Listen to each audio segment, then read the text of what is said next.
USA Powerlifting was recently court-ordered to allow trans competitors, meaning that biological men that identify as female, so trans women, are allowed to compete with regular women.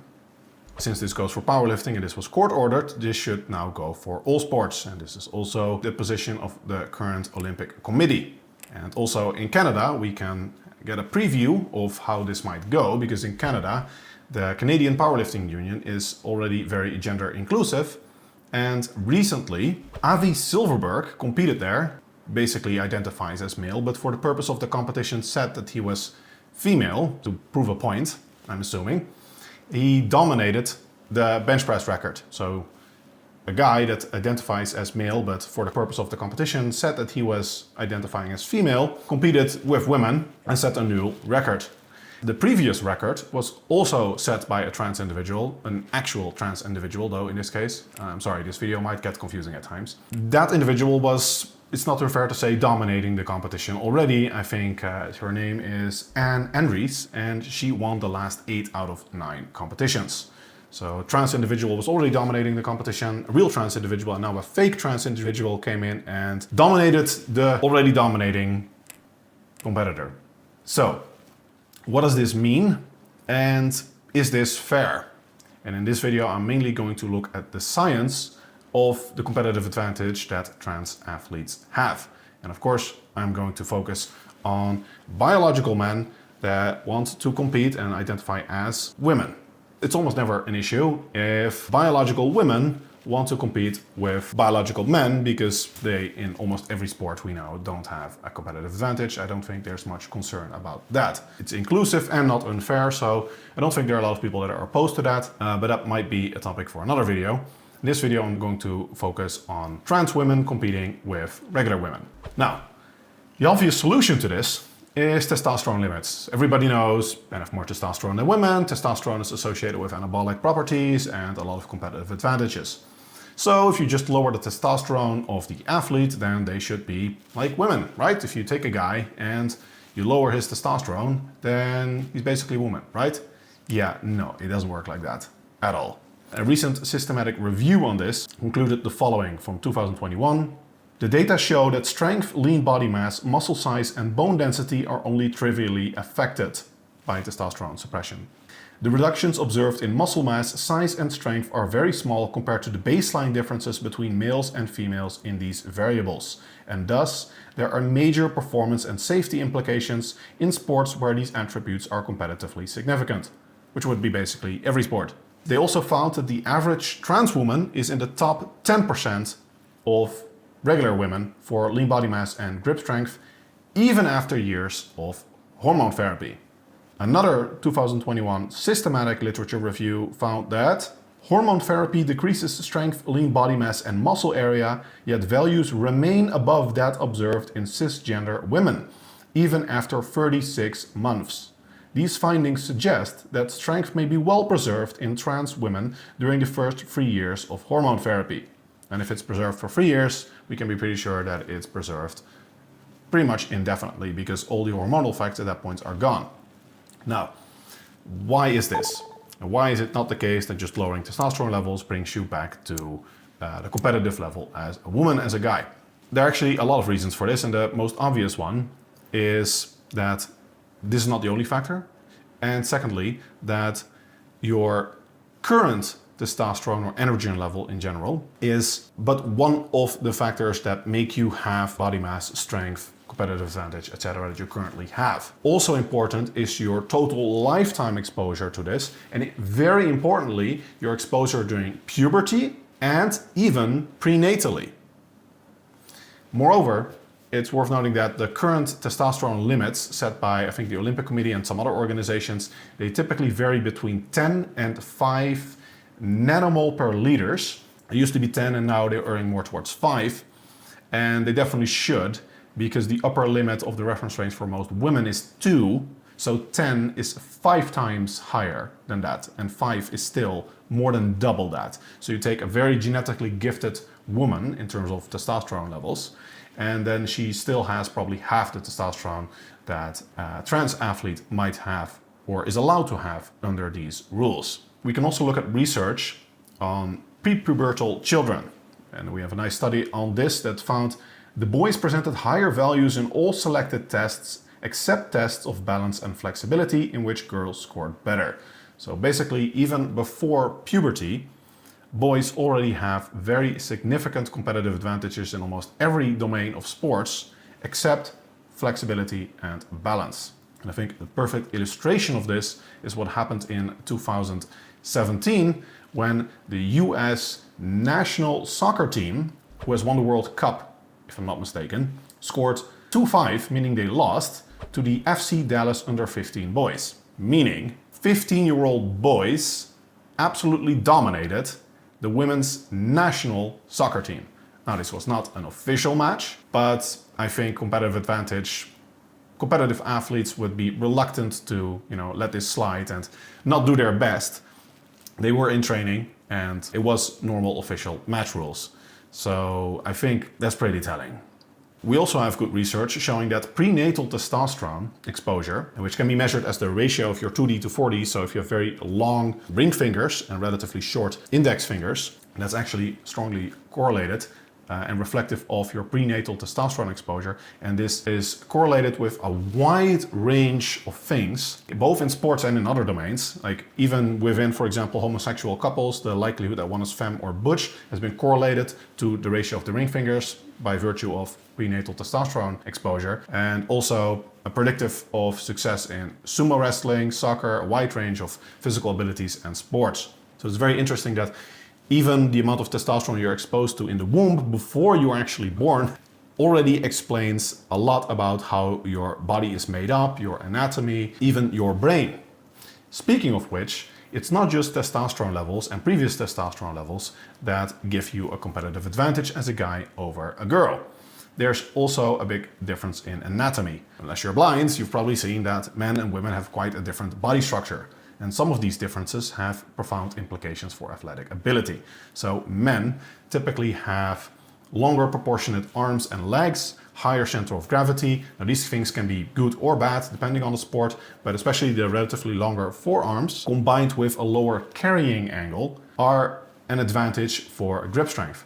So the carrying angle of men is lower than that in women, which basically means that women have their arms more out to the side, as you can see here in this image, and that's a disadvantage for grip strength. Now, as I said, the previous review found that the average trans women had grip strength that was top 10% of regular women. And if you look at the research on grip strength, the advantages are huge. Even before puberty, like in a previous study that I showed, there's already a difference, a very substantial difference. Especially by adulthood, the male advantage in grip strength is massive. Just the average untrained man has grip strength that is beyond that of most female athletes, even those trained in strength sports. It's a really big advantage that's in part mediated by hand size, structure of the elbow, and just lean body mass in the area. Now, that's not the only anatomical advantage that men have. There's also a difference in the Q angle. So women have approximately double the Q angle of men. And that means that essentially they have wider hips and their legs go a little bit more inward, as you can see in the image here. And that is disadvantageous for sports pretty much across the board because it reduces the amount of torque you can put on the knee, so it reduces knee extension strength, and it also predisposes you towards injury. So basically, women are anatomically predisposed towards higher knee injury rates and lower knee extension strength. Now, even this doesn't tell the full story because most organizations and most of the debate really just centers on testosterone and they're not looking at these anatomical features. But it's not just physical. There are also big mental differences, although you could say that the structure of the brain is also physical. So here we're going into the kind of metaphysical. If you look at personality and cognition, there are also significant differences between men and women, and some of these are advantageous for men in sports. For example, number one, women typically have higher trait neuroticism as measured by Big Five personality tests. It's one of the biggest personality differences between men and women, and that has generally disadvantageous effects for sports, research finds. Higher neuroticism is related to greater susceptibility to negative emotions, greater anxiety, greater fear. And you can probably intuitively tell that greater fear and anxiety is not going to be great for sports. And indeed, research finds that it's associated with lower motivation and also lower performance.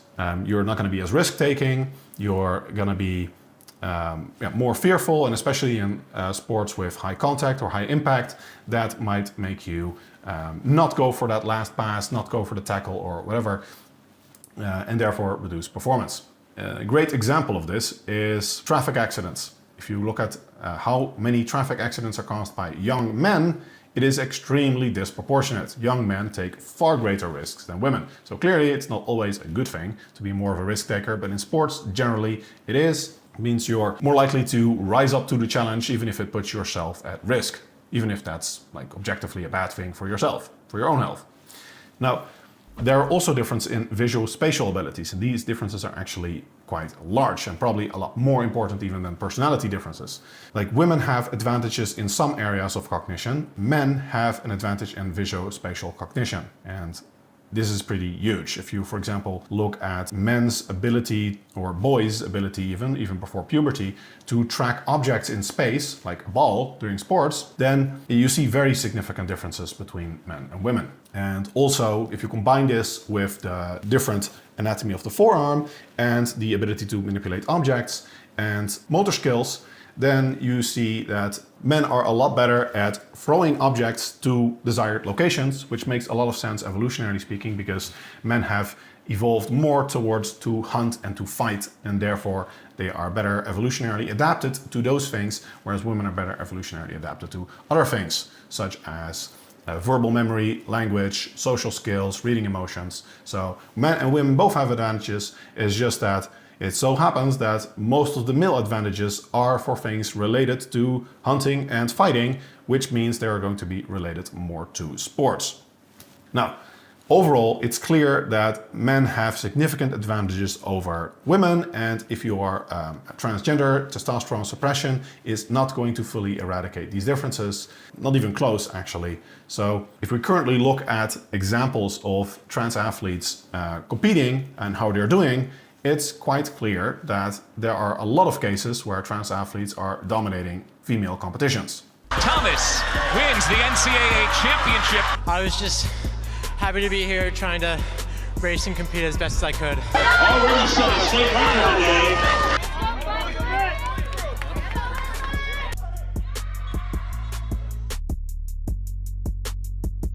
For the first 25 years of her life, Hannah was Callum, a male handballer who represented Australia.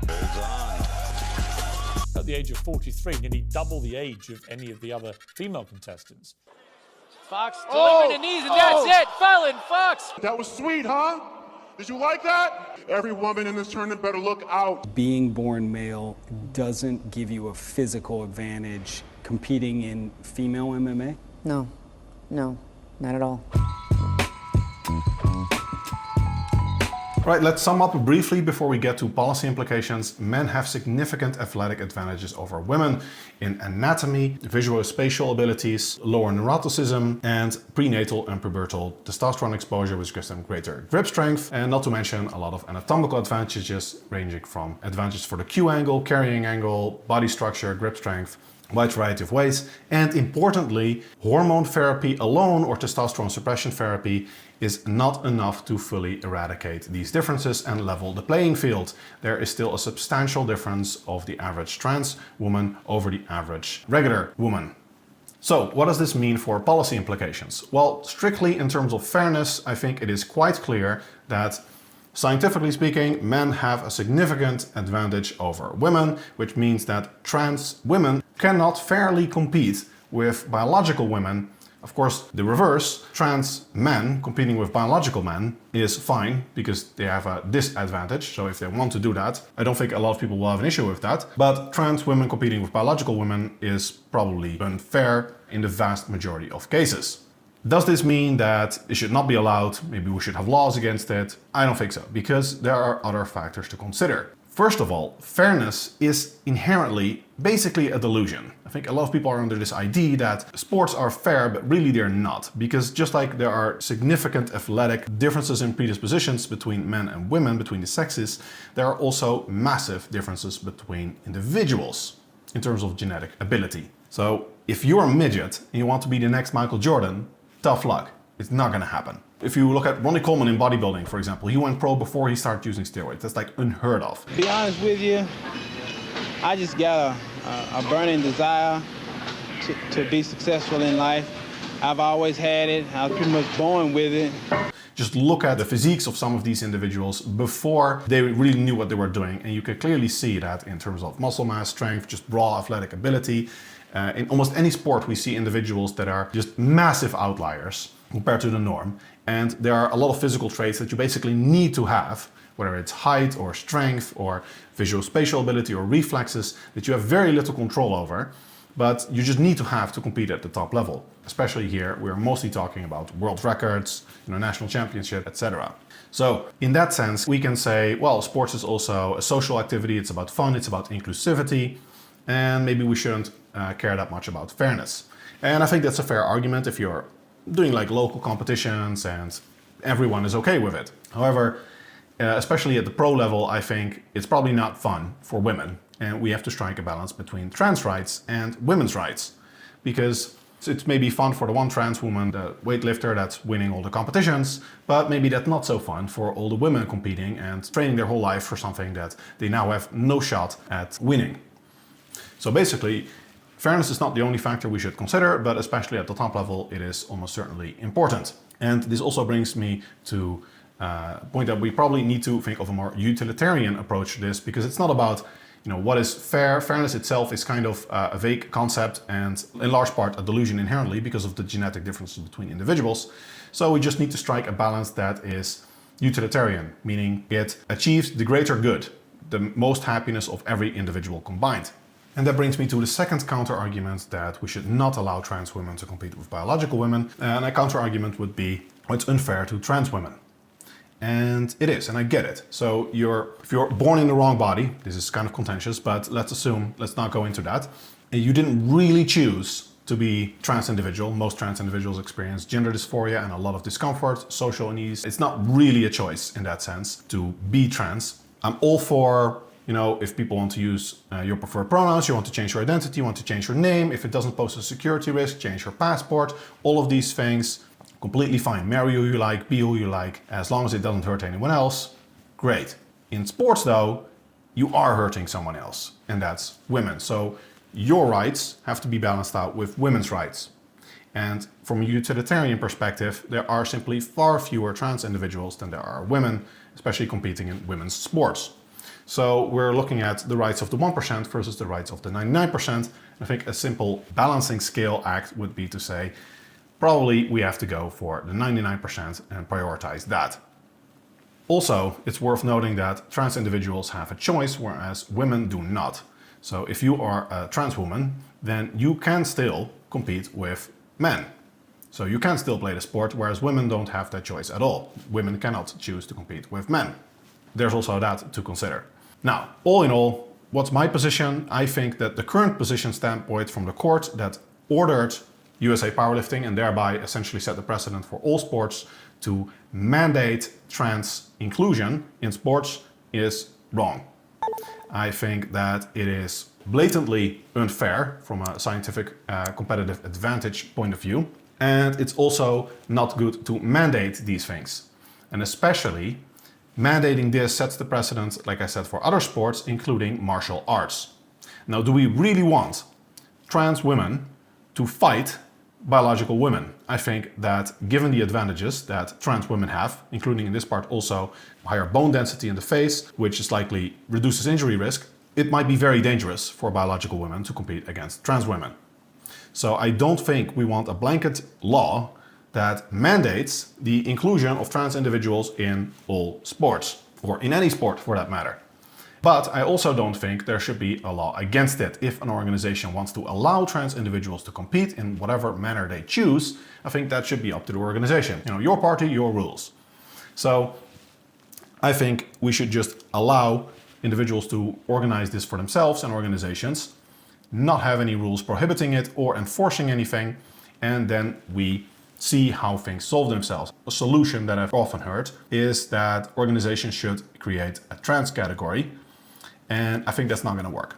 Because for one, there are probably not enough competitors. We see this in things like with masters class bodybuilding, even women's bodybuilding, women's physique, often there are simply not enough competitors and not enough interest in the sport, not enough people that want to watch it to make that really a viable project. And it's like nice to say that there exists a category in theory, but it's not going to work. And also probably for trans individuals, it won't really feel very inclusive that you have to compete in your own category.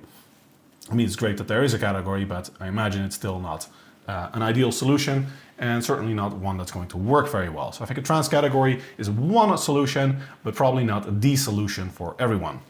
I think a possible better solution for organizations to consider, again, should be up to the organization in my view, is that there should be an open category. Similar to, for example, in bodybuilding, there's an open category where men and women and trans individuals, everyone is allowed to compete and win a kind of open medal. You could also make this trans and women. You know, there's still more interest in there and there are also greater rewards. But otherwise, trans individuals, you know, competing with the other two trans individuals there where nobody's watching might also not be the greatest. So I think those are possible solutions that organizations should consider. And I think the current law and the precedent set by the court ruling that USA Powerlifting should force trans inclusion is a step in a very wrong direction. So I hope this video will help inform people about the matter and allow them to come up with their own solutions. And maybe we can come up with a scenario that is better for everyone, which is not clearly unfair and also still inclusive. All right, if you like this type of content, I'd be honored if you like and subscribe. See you next time.